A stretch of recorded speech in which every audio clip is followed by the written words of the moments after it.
बांधवांनो नमस्कार, जय मल्हार. आता कैलास जवळ तसा मी आता कंटिन्यू आहेच. आता कैलास जवळ हा काही वेगळा विषय नाहीये. कैलासचा काल या ठिकाणी सर्जरी झाल्या पायाच्या. आपण थोडस दाखवू शकता, हे दाखव जवळ येऊन. असं हे पूर्ण असं पाय आहे. हे कमरेचं आणि पोटाचं तर दाखवायचं हे नाही, जाऊ दे बद्दल जाऊ दे. अवस्था गंभीर आहे. आता कैलासच्या बाबतीत काय घडलं, कसा कसा घटनाक्रम झाला, हा संबंध महाराष्ट्राला माहिती आहे.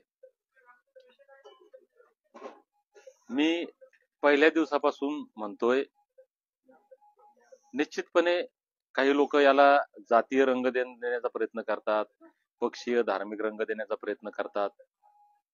दुर्दैवानं या राज्यामध्ये कायद्याचा धाक राहिला नाही, पोलिसांचा धाक राहिला नाही आणि प्रचंड अराजकता माजल्यासारखी परिस्थिती आहे.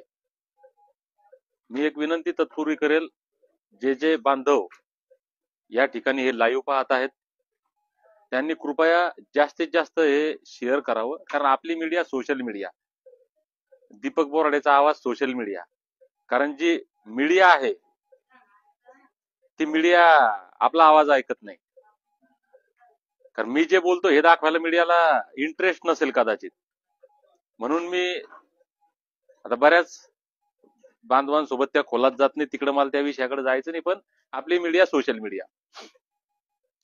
मी आता लाईव्ह येण्याचं कारण, आज सकाळी मनोज जरांगे पाटील यांनी एक व्हिडिओ दाखवला. मी आतापर्यंत बोलताना कधी मनोज जरांगे पाटील किंवा या विषयातही जे आरोपी आहेत त्यांची नावं घेणं किंवा मी या विषयाकडे जात नव्हतो.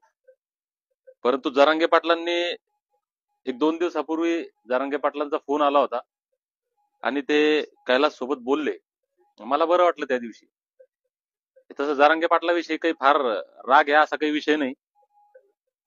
जरांगे पाटील चांगलं काम करतात समाजासाठी. त्यांच्या समाजाचे ते आयडॉल आहेत, त्यांच्या समाजाचे ते हिरो आहेत. आणि चळवळीमध्ये, आम्ही चळवळीमध्ये काम करतो, सामाजिक चळवळीमध्ये. दुर्दैवानं सगळं आता जाती केंद्रित आणि जाती आधारित झालंय. आम्हालाही आता जात म्हणून भांडावं लागतं, ते आता दुर्दैव आहे.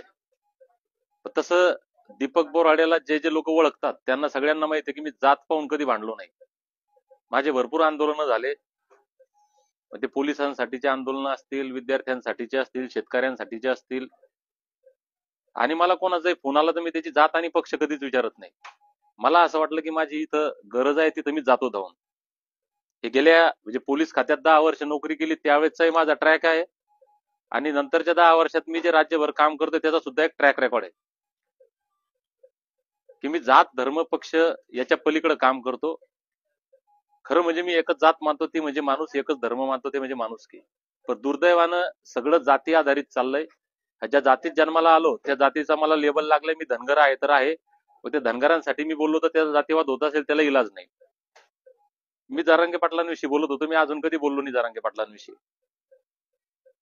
एक चळवळीतला कार्यकर्ता म्हणून, एक लढवय्या कार्यकर्ता म्हणून समाजाला जागृत करणं मी जाहीर बोलतो लोकांमध्ये. मी मग ते ओबीसी मध्ये बस बोलताना असो की आमच्या मराठा बांधवांमध्ये बोलताना असो, मी हे वाक्य बोलतो की जर तुम्हाला समाज जागा करणं, समाज एकत्र करणं, लढणं कशाला म्हणतात तर हे तुम्ही जरांगे पाटील आणि मराठा समाजाकडनं शिकावं. जरांगे पाटील आमचे मोठे भाऊ आहेत, तसा मराठा समाज आमचा मोठा भाऊ आहे, हे आम्ही नेहमी म्हणतो. 2 दिवसापूर्वी जरांगे पाटलांचा फोन आला तर मला बरं वाटलं. त्यांनी कैलासच्या तब्येतीची विचारपूस केली.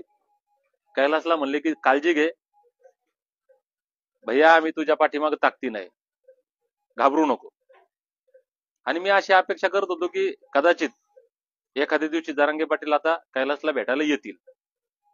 आणि यायलाही काही हरकत नव्हती. त्यांनी त्यांची तब्येत ठीक नाही, त्यांनी त्यांच्या तब्येतीची काळजी घ्यावं, बरे झाल्यावर याव, काही हरकत नाही. परंतु आज एक फार उत्साहामध्ये जरांगे पाटलांनी एक व्हिडिओ शेअर केला. आता ते व्हिडिओ मध्ये बोलताना आता सगळ्यांनी ऐकला, हे कोण आहे मला माहित नाही, मी ओळखत नाही. मग नंतर त्यांनी अहिल्याबाईंचा इतिहास सांगितला आणि अशी हे जन्माला आले वगैरे वगैरे. हे तुम्हाला सगळं माहिती आहे जरांगे साहेब. तुम्ही जो व्हिडिओ दाखवला त्यात कैलास हे तुम्हाला माहिती आहे.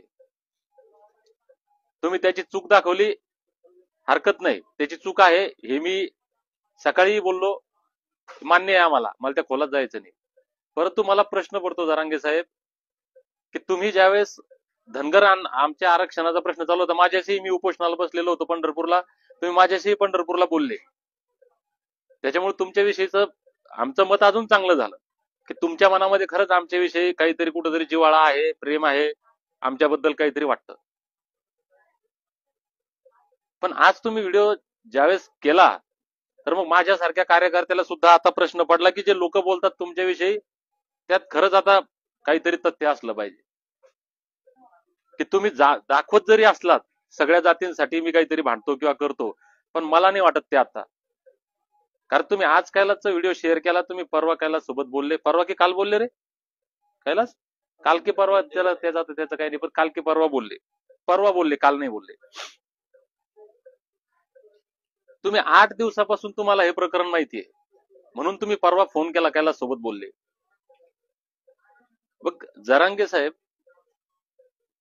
कैलास सोबत जी घटना घडली अमानवीय आहे. म्हणजे आम्ही संभाजी महाराजांचा इतिहास ऐकला, वाचला, पाहिला पिक्चरच्या माध्यमातून. त्यामध्ये ज्या पद्धतीने एक क्रूरतेनं औरंगजेबानं शिक्षा दिली होती संभाजी राजांना, ते इतिहासातही जात नाही, पण त्याच्यानंतर हे गरम सळई करणे आणि चटके देणे वगैरे वगैरे हे आता पाहतोय आपण. एवढी विदारक घटना घडलेली असताना तो व्हिडिओ तुम्हाला दिसला नाही का जरांगे साहेब? दिसायला पाहिजे होता. तुम्ही जरी आता मराठा समाजाचे नेते असले, लोक तुम्हाला मराठा समाजाचे नेते म्हणत असले, पण एकदा नेता झाला की तो सर्वांसाठी असतो. आमदार भाजपचा आहे, मराठा समाजाचा आहे, धनगर समाजाचा आहे, माळी समाजाचा आहे, वंजारी समाजाचा आहे, पण तो आमदार एकदा झाला की तो आमदार सगळ्यांचा आहे. तसे तुम्ही नेते आता सगळ्यांचे, असं आम्हाला वाटत होतं. पण मला वाटतं थोडस, म्हणजे माझी विनंती आहे की हे आज तुम्ही बदलायला पाहिजे होतं. तुम्ही जर 8 दिवसापूर्वी तो व्हिडिओ शेअर केला असता आणि दाखवलं असतं की अरे किती विदारक चित्र आहे, कुठल्या राज्यात राहतोय आपण, कोणत्या लोकात राहतोय आपण, अशा पद्धतीनं काही लोक एखाद्या व्यक्तीला इतक्या निर्दयीपणे, क्रूरतेनं, म्हणजे त्याच्या इथं मानेवर तुम्ही जखमा दाखवल्या नाहीत कोणी, इथं मानेवर लावलेलं आहे, पोटात आहे, पाठी, काय ते आता शब्द, चीड येते चीड. तो व्हिडिओ का दाखवला नाही म्हणून जरांगे साहेब आपण, मला वाटतं उद्या याच्यावर एकदा आपण पत्रकार परिषद घ्यावी. मी म्हणतो म्हणून नाही, लोक तुम्हाला उद्या प्रश्न विचारतील, तर आपण त्याचं खंडन केलं पाहिजे. मला असं वाटतं तुम्ही चुकलात जरांगे साहेब. तुमची चूक काढणारा मी काही फार मोठा माणूस नाही, मला तो अधिकार आहे नाही, मला माहित नाही, पण तुम्ही कैलासचा व्हिडिओ आज टाकला, त्याच्यामुळे मी म्हणतो की तुमचं चुकलं. मग तुम्ही जो व्हिडिओ टाकला की तो कैलास, मी पहिल्या दिवशीपासून मी हे म्हणतोय का म्हणतोय, तर कैलासने सांगितलं की मला त्यांनी दारू पाजली. तुम्ही टाकलं तो अर्धनग्न अवस्थेत गेला. आता अर्धनग्न अवस्था जरांगे साहेब, तुम्ही संभाजीनगरमध्ये विलास करत आहात, कैलासही त्याच संभाजीनगरच्या एका हॉस्पिटलमध्ये आहे, आणि याच संभाजीनगरमध्ये वेरूळ आहे, आपलं कृष्णेश्वराचं मंदिर आहे, आणि त्या मंदिरात आपण ज्यावेळेस जातो तर अर्धनग्न अवस्थेतच जावं लागतं साहेब. अंगावर कपडे नसतात जरांगे साहेब. राहा तिथं उभे राहा, काही अडचण नाही, तिथं उभे राहा. त्या ठिकाणी अर्धनग्न अवस्थेतच आपल्याला जावं लागतं, कपडे नसतात. आता म्हणजे 150 वर्षानंतरचा महाकुंभ प्रयागराजला झाला, लाखो करोड लोकांनी जगभरातून त्या ठिकाणी आले प्रयागराजला. त्या ठिकाणी आपण फार मोठ्या प्रमाणामध्ये साधू संत पाहिले, तिथे नागा साधू सुद्धा आहेत. त्यांना आपण कधी काही बोलू शकतो का? आणि या देशामध्ये कितीतरी मंदिरं असे आहेत की प्रत्येकाच ठिकाणचे एक वेगवेगळे नियम आहेत. त्या ठिकाणी तुम्हाला अर्धनग्न जावं लागतं. मंदिरामध्ये जो पुजारी पूजा करतो, तिथे जे अभिषेक वगैरे करतात, ते पुजारी तर इथपर्यंतच त्यांचे धोतर असतात, आणि वरती तर त्यांना आपण काय म्हणणार साहेब? ते पण या अर्धनग्नाच्या व्याख्येत येतील का? कैलास हा महादेवाचा भक्त आहे. त्याच्या गळ्यामध्ये माळ आहे. मी त्याला दवाखान्यात म्हणलं, डॉक्टर म्हटले की माळ काढा. तो म्हणला नाही, रुद्राक्षाची माळ आहे माझ्या गळ्यात. आता हा घृष्णेश्वराला जातो, हा तू प्रयागराजला पण जाऊन आला का कैलास? हा, प्रयागराजला पण जाऊन आला. आता त्यानं दारू पिली, त्याला पाजली, त्याच्या पोटामध्ये दारू होती, दारूच्या अंमलात तो होता, त्याला काही कळत नसल. तो नंदीजवळ बसलेला आहे पाठीमाग, तो पिंडेला आलिंगन देतोय एक प्रकारे. तुम्ही जे दाखवताय की तो चैन काढतोय हे करतोय, काय इतकं हे एवढे म्हणजे या स्टेजला आपल्यासारख्या माणसाने जाऊ नये असं मला वाटतं. म्हणजे याला बदनाम, इतक्या टोकाला जाऊन बदनाम करण्याचं काय कारण मला सांगा. कैलासचं चुकलं ना. कैलासनं तिथं आता दारू पाजली नाही पाजली याच्यातही आपण जायचं नाही. तुमच्या म्हणण्याप्रमाणे पाजली नाही, येणं पिली असं आपण गृहीत धरू. कोणत्या गावात दारू पित नाहीत लोक साहेब? कोण पित नाही? आपल्या घरात एखाद्या लहान लेकरानं जर आगाऊपणा केला तर आपण खनखन कानाखाली ठेवतो. गावामध्ये तुमच्या लग्न समारंभ असेल, तुमचं यात्रा असेल, मंदिरात भंडारा असेल, काही कुठल्याही प्रकारचा सणवार उत्सव असेल, दिवाळी असेल, काही असेल, गावामध्ये लोक दारू पितात. लोक दुर्लक्ष करतात, जाऊ दे यार हे दारुडे आहे, सोडून द्या. त्यानं जर फार आगाऊपणा केला तर त्याला समजून सांगण्याचा प्रयत्न करतात. आणखी जास्त आगाऊपणा केला, गावातील एखादी वडीलधारी व्यक्ती असेल, सरपंच, पोलीस पाटील, गावाचे जबाबदार पदाधिकारी असतात, ते एखादं कानाखाली मारतात खनखन. आणि तरी जर त्या दारुड्यानं ऐकलं नाही, त्याचा आगाऊपणा थांबला नाही, तर मग कायदा आहे, संविधान आहे, लगेच फोन लावतात पोलीस स्टेशनला, हॅलो साहेब याला पकडून न्या. मग पोलीस येतात, त्याला पकडून नेतात, त्याचं मेडिकल करतात. आता मी डिपार्टमेंट मध्ये असल्यामुळे मला हे प्रोसिजर माहिती म्हणून सांगतोय. नाही तुम्ही म्हणता मला कायदा शिकवतो का? तुम्हाला कायदा नाही शिकवायचा. पोलीस येतात, पकडून नेतात. आपण ते केलं का साहेब? विचारा त्या गावामध्ये का नाही केलं? जर तिथल्या लोकांनी कैलासला 2 चापटा 4 चापटा मारल्या असत्या, तिचं डोकंही फोडलं असतं, कोणालाच काही त्रास नव्हता.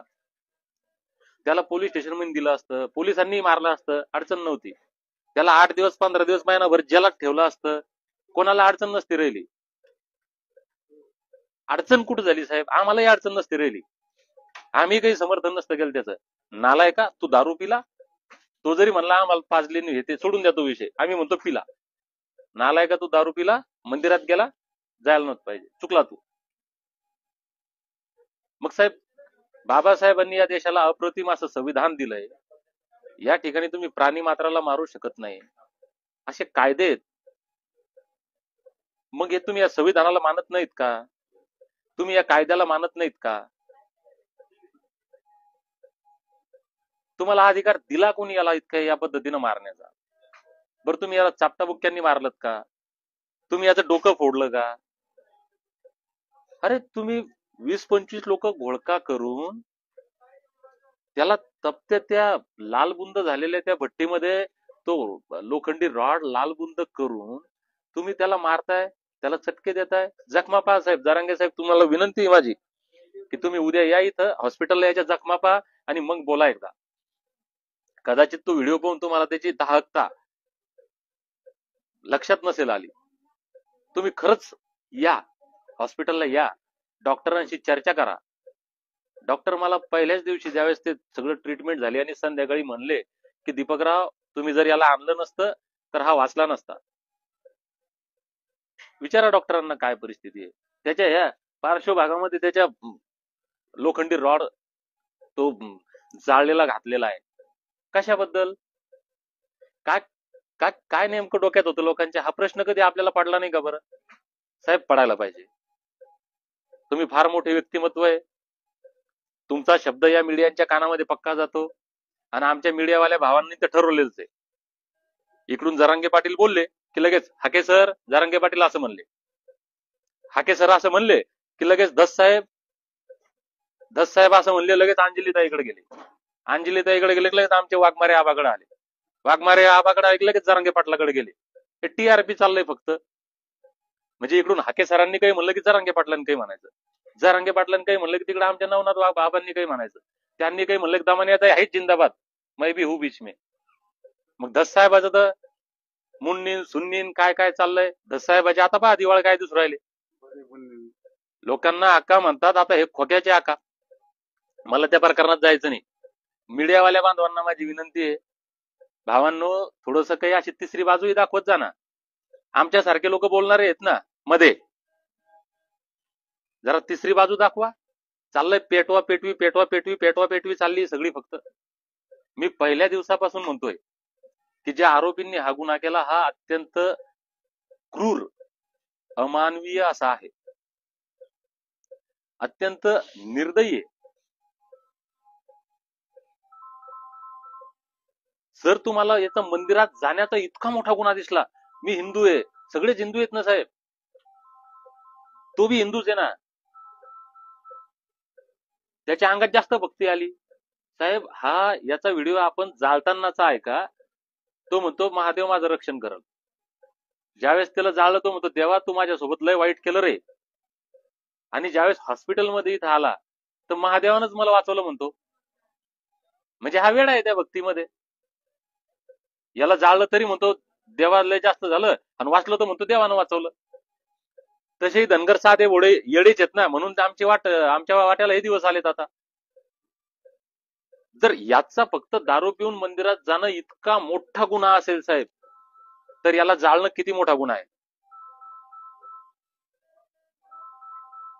थोडस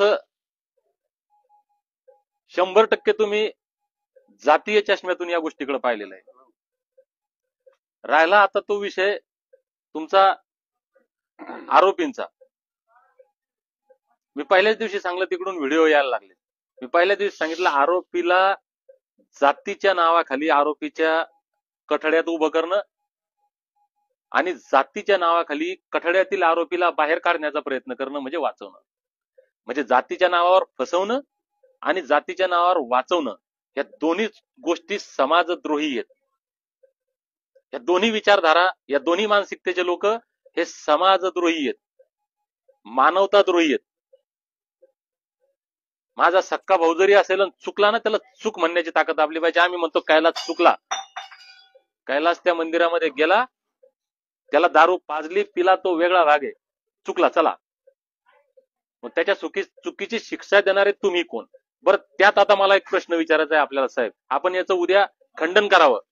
जे तुमचे समर्थक आहे, जे व्हिडिओ पाहतात, मला माहिती आहे त्यांनी या माझ्या प्रश्नाची उत्तरं द्यावीत. जरांगे पाटील कदाचित देणार नाही, मी फार छोटा माणूस आहे, माझा आवाज त्यांच्यापर्यंत पोहोचणार नाही. त्यांच्या कार्यकर्त्यांनी, त्यांच्या समर्थकांनी त्यांना हे प्रश्न याचं उत्तर द्यायला लावा. ज्यावेळेस कैलासला त्या मंदिरातून बाहेर ओढल्या गेलं, तिथं 20-25 लोक आपल्याला दिसतात, आणि त्या 20-25 लोकांमध्ये हा सोनू नावाचा पोरगाच त्याला का डागण्यात येतो? सोनू नावाचा पोरगाच का तो लोखंडी, तो कपडा हातात घेऊन त्यानं तो रॉड पकडलेला आहे? हा सोनू दौड नावाचा पोरगाच का करतो? बरं तिथं 20-25 लोक असताना ज्यावेळेस पहिल्यांदा मी FIR पाहिला आणि ज्यावेळेस मी याला भेटलो, तर मी याला मला कारण आलाय का इथं 20-25 लोक दिसतात आणि तू दोनच लोकांचे नाव का टाकले? हे मी फॅक्ट सांगतोय, हे चेक करायचे. आणि मी खोटं बोलणं मला येत नाही.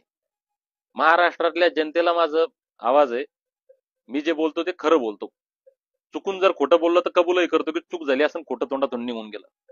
मी याला बोललो का रे तू जास्त नाव, तिथे इतके लोक आहेत. तो म्हणला भाऊ मला यांनी मारलंच नाही, मला सोनून मारलं, त्या नवनाथ दौडच्या सांगण्याहून मारलं. म्हणजे दोघांचीच नावं घेतले. तिथं 20-25 लोक असताना एकटाच माणूस मारतो, का मारतो? बरं हा तिथं 20 लोकांची नावं घेऊ शकत होता, इतर मध्ये काय 50 लोकच, त्याला काय जातंय? आपल्याकडे गुन्हे असेच दाखल होतात, दीपक बोराडे आणि इतर 50 आरोपी. गुन्ह्याचं स्वरूप वाढवून द्यायचं, राईट दाखल करायचा. खोटे राईट, मी डिपार्टमेंट मध्ये काम केलेलं आहे, मला माहिती आहे. यानं केलं का? कारण खोटेपणा याच्या रक्तात, म्हणजे त्याच्या स्वभावात नाहीये. पण नवनाथ दौडचं मी आज पहिल्यांदाच नाव घेतलंय, आतापर्यंत नाव घेतलं नव्हतं. का घेतलंय त्याचं नाव? त्याला पार्श्वभूमी आहे. 1-1.5 महिन्यापूर्वी त्यांचा पाईपलाईनचा वाद झालेला आहे. त्याला चापटाबुक्क्यांनी सोनूने त्यावेळेसही मारहाण केलेली आहे. त्याला त्यावेळेस मारण्याची धमकी दिलेली आहे, ही पार्श्वभूमी त्याची आहे. मग माझ्यासारखा कुठलाही माणूस असेल, कोणी असेल, त्याला हे पटणं साहजिक आहे. याचं खंडन आपण करायला पाहिजे होतं की पाईपलाईनचा वाद झाला का नाही झाला, याला त्यानं चापटा बुक्क्या कधी मारल्या का नाही मारल्या, याचं खंडन आपण करत नाही. तुम्ही आज एक व्हिडिओ दाखवला, नवनाथ दौडचे किती व्हिडिओ आले आता बाहेर, त्याच्यावर आपण काही बोलणार आहेत का? त्याच्यावर किती गुन्हे दाखल त्याच्यावर काही बोलणार आहेत का? मी बोललो ना, नवनाथ भाऊंच्या भाऊ म्हणतो मी आता, नवनाथ दौड भाऊ, त्यांच्या मुलीचा व्हिडिओ मी काल पाहिला गाडीमध्ये येताना. आमच्या ताईबद्दल आम्हालाही संवेदना आहेत. ती दिदी रडत होती, ते आमची बहीणच्या डोळ्यामध्ये पण पाणी होतं. त्यांचं म्हणणं होतं की माझ्या पप्पाला फसवल्या जात आहे. दिदी, तुझ्याबद्दल आम्हाला संवेदना आहेत. यालाही 2 लेकरं आहेत, यालाही बायको आहे. आणि नवनाथ दौड जर याच्यात आरोपी नसतील तर बळजबरी शासन करायला शासन आहे. आमच्या म्हणण्यानं काय होतंय? मी तर म्हटलं पोलीस तपास यंत्रणेचा भाग आहे. पोलिसांनी हे केलं पाहिजे. खरं म्हणजे जरांगे साहेब, आपल्याकडून अपेक्षित असं होतं की आपण याचे फॅक्ट्स मांडले पाहिजे होते. फॅक्ट्स काय आहेत? तर ते विदारक आहेत. ज्या पद्धतीनं संतोष भैया देशमुख यांच्या हत्येचा सगळा घटनाक्रम झाला, सुरेश धस साहेबांनी नागपूरच्या अधिवेशनामध्ये काही मुद्दे उपस्थित केले. ते मुद्दे त्यावेळेस महाराष्ट्रातल्या बहुअंशी लोकांना पटले नव्हते किंवा पटले नसतील की अरे धस काही पण सांगताय. पण ज्या दिवशी ते फोटो व्हायरल झाले आणि त्यांनी सांगलेल्या सगळ्या गोष्टी तंतोतंत मिळाल्या. मला सांगा, महाराष्ट्रातल्या जनतेला माझा प्रश्न आहे की धस साहेब तिथं घटनास्थळी कॅमेरा घेऊन होते का उभे? घटनास्थळी कॅमेरा घेऊन उभे होते का? नाही. धस साहेबांचा एखादा माणूस त्या आरोपीमध्ये होता का? तर कदाचित नाही. धस साहेब देव आहेत का की त्यांना सगळं तिथलं दिसलं? त्या महाभारतासारखं संजय दाखवत होता तसं चित्र. धस साहेबांना ही सगळी माहिती मिळाली कशी? म्हणजे पोलिसांना ही माहिती ऑलरेडी अगोदर गेलेली होती, बरोबर? म्हणजे पोलीस डिपार्टमेंटकडे सगळा डाटा होता. तुम्ही काल तो जाहीर केला, मग या तपासाचा डाटा पोलिसांकडे नाहीये का? आता पोलिसांचा तपास चाललाय. जसं त्या म्हसाजोग प्रकरणाचा, संतोष भाऊ देशमुखांच्या हत्येच्या प्रकरणाचा राज्यामध्ये वापर झाला. माझा स्पष्ट आरोप आहे. महाराष्ट्रातल्या जनतेला पटलंय तर घ्या, नाही पटलं तर सोडा.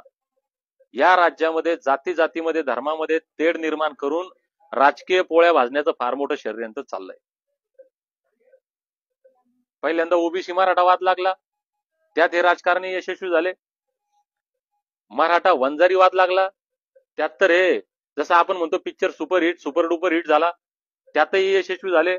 आणि आता धनगर मराठा वाद लावण्याचं हे षडयंत्र आहे. यानं कधी म्हणलं का मला मराठ्यांनी मारलं? आम्ही कधी म्हणलं का मराठा समाजाने मारलं? नाही, कारण तो जातीचा विषयच नाही. मी तर त्याच्या पलीकडे जाऊन बोललो, जरांगे साहेब. आमचे काही लोक म्हणत होते उबाठा गटाचा तालुका प्रमुख आहे. अरे बाबा, उबाठा गटाचा तालुका प्रमुख आहे, मान्य आहे. मग भाजपचा आमदार भोकरदनचा आहे. भाजपचे खासदार आमचे सन्माननीय दानवे साहेब 5 वेळेस खासदार राहिले, 2-3 वेळेस आमदार राहिले. ते गेले का भेटायला? दोन्ही सेनेचे लोक गेले का भेटायला? दोन्ही राष्ट्रवादीचे लोक भेटायला आले का? नाही. मग तुम्हाला दुसऱ्याला डॅमेज करण्याचा काय अधिकार आहे? ज्या पद्धत मी पहिल्यापासून सांगतोय, पकड, ज्या पद्धतीनं, थांबा दर्शक हो, तुम्ही हे लाईव्ह चाललं ना, असं काय करताय राव? ज्या पद्धतीनं हे सगळं चाललंय, हे राजकीय षडयंत्र आहे. आम्ही म्हणतोय की आरोपीला जात नसते, गुन्हेगाराला जात नसते. त्या नवनाथ दौड यांचा आरोप सिद्ध झाला, त्यांना अटक होईल, कोर्टात केस चालल, निर्दोष हे दोषी आहेत ते ठरल, आम्हाला त्यात जायचं नाही. याचा आरोप, हा गुन्हेगार आपला फिर्यादी आहे, ते आरोपी आहे. आपण या बाजूने पाहायचं, आपण दोन्ही बाजू पाहायच्या. मला असं वाटतं आपण आज व्हिडिओची जी हे केलंय, थोडस महाराष्ट्रातल्या जनतेला माझं आव्हान आहे, याला जातीय त्याच्या चष्मातून हे झालं ते झालं हे झालं म्हणून ते झालं या सगळ्या भानगडीत न जाता याला व्यावहारिक प्रॅक्टिकल दृष्टिकोनातून पाहावं. हा जातीय संघर्ष नाही, हा धार्मिक पक्षीय संघर्ष नाही. आज या ठिकाणी मुद्दाम मी या ठिकाणी उल्लेख करेल, या जालना मतदारसंघाचे खासदार कल्याण काळे साहेब येऊन गेले. सकाळी मला मित्रांनी सांगितलं, मी त्यांचा आभार व्यक्त करतो. लोकप्रतिनिधी म्हणून तुम्ही 8 दिवसांनी का होत नाही? तुम्हाला संवेदना तुमच्या जागा झाल्या, आमच्या कैलासच्या वेदना तुम्हाला दिसल्या, तुम्ही इथं आले. बाकी प्रतिनिधी कुठे आहेत? राजकारण करायचं फक्त. बाकी या जालना जिल्ह्यात, या संभाजीनगरमध्ये, राज्यात किती लोकांना संवेदना आहेत? मला वाटतं मी माझ्या समाजाला सुद्धा विनंती करेल की हे जे मोठे लोक आहेत ना बाबा हो, यांना आपल्या दुःखाशी घेणं देणं नाही. जिथं संधी मिळाली तिथं राजकारण करायचं, आपला फायदा राजकीय करून घ्यायचा, याच्या पलीकडे यांच्या डोक्यात काही नसतंय. मला आता वेळ नाही, हा वेळ भरपूर झालेला आहे. मी याच्या अगोदरही सांगितलं, नंतर कधी सांगेल. कितीतरी घटना आहेत जालना जिल्ह्यातल्याच, कितीतरी घटना आहेत. महाराष्ट्रातल्या प्रत्येक जिल्ह्यात, प्रत्येक तालुक्यात घटना घडतात. आजच इथं या बिडकीनमध्ये मेंढपाळांना मारलं, इथंच 4-5 लोक ऍडमिट होते. कोण लोकप्रतिनिधी त्यांची काळजी करायला गेला? आणि का होतात हे हल्ले? आम्ही वेड्यावानी वागतो ना, चूक आमची आहे ना. हे राजकारणी आमचे नाहीत तरी आम्ही त्यांचे पल्लू धरून त्यांच्या मागे पळत फिरतो. याच्या पाया पड, त्याच्या पाया पड, याच्या मागे लाग, त्याच्या मागे लाग. अरे बाबा, कोण नाही तुमचं? वापर करतात सगळे. हे सांगून सांगून नरडा कोरडा पडला आमचा. हे राजकीय लोक आपले नाही आहेत. हे आपल्यालाही खुश करायला आपल्याशी आपल्या मनासारखं बोलतील, दुसऱ्यालाही खुश करायला त्याच्या मनासारखं बोलतील, आणि खेळ लावलाय सगळा. सामान्य जनता बाबा हो, आपण आपल्या कामाशी लक्ष ठेवा. आपलं कोण परक कोण हे समजा. आम्हाला आपलं कोण परक कोण कळालं नाही, मित्र कोण शत्रू कोण कळालं नाही, त्याच्यामुळे आमचं वाटोळ झालंय. आणि आता जर आम्हाला आमचे दिवस चांगले आणायचे असतील, आमचं काही चांगलं व्हावं, आमच्या लेकरा बाळांचं, आमच्या येणाऱ्या पिढ्यांचं काही चांगलं व्हावं असं वाटत असेल, तर आम्ही आता बदललं पाहिजे. मी परत एकदा जरांगे पाटलांना छोटीशी विनंती करेल की मनोज दादा, आपण समाजाचं फार मोठं नेतृत्व करत आहात. आपण दोन्ही बाजूचा विचार करून बोलल्या गेलं पाहिजे. एका बाजूचा विचार करून आपल्यासारख्या माणसानं बोलणं माझ्यासारख्या कार्यकर्त्याला उचित वाटत नाही. आपण याच्यामध्ये दुरुस्ती केली पाहिजे. आणि एकदा उद्या परवा जसं आपली तब्येत बरी किंवा आपल्याला बरं वाटेल, तर एक वेळेस येऊन या कैलासच्या जखमा आपण पाहिल्या पाहिजे असं मला वाटतं. परत एकदा ज्या पद्धतीनं कैलासचा व्हिडिओ दाखवून आरोपीला वाचवण्याचा एक प्रयत्न केला गेला, हा केविलवाना प्रयत्न आहे असं मला वाटतं.